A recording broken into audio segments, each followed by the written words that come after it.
กักตัวผู้ค้าขายและผลิตคอลลาเจนผสมยาเสพติดรายใหญ่พร้อมเครื่องผลิตคอลลาเจนและอาวุธปืนป้องกันความสงบแขวงบริคำไซรายงานวันที่10ตุลา2025นี้ว่าวันที่23กันยายน2025ผ่านมาปกส.เมืองคำเกิดแขวงบริคำไซได้กักตัวเป้าหมายต้องสงสัยสื่อนางควรโกศินอายุ48ปีอาชีพประชาชนและนางน้ำทิพย์โกศินอายุ21ปีอาชีพประชาชนทั้งสองอยู่บ้านพลโฮงเมืองคำเกิดแขวงบริคำไซพร้อมทั้งดำเนินการกวดค้นเคหสถาน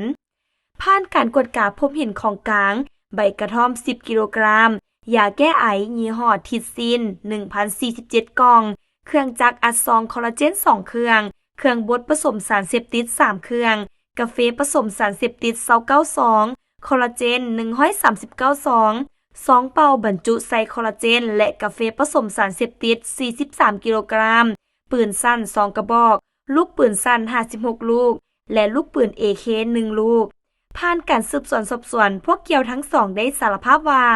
ของกลางใบกระท่อมและยาแก้ไอเป็นของพวกเกี่ยวส่วนเครื่องจักรอัดซองคอลลาเจนเครื่องบดผสมกาแฟผสมสารเสพติดคอลลาเจน2เป่าบรรจุใส่คอลลาเจนและปืนสั้นพร้อมด้วยลูกปืนเป็นของหมู่ที่ร่วมขบวนการค้าขายน้ำกันแต่พวกเกี่ยวได้เอาตัวลบหนีออกจากเฮือนบอนที่อยู่อาศัยเจ้าหน้าที่จึงได้เข้ากวดค้นเคหสถานของพวกเกี่ยวพบเห็นน้ำกระท่อม2ตุกน้อยยาสูบไฟฟ้า1อันปุ่มเป้าบาลูน1หน่วยรถกระบะวีโก้1คัน4ปอนทองหมายเลขทะเบียนกำแพงนครมต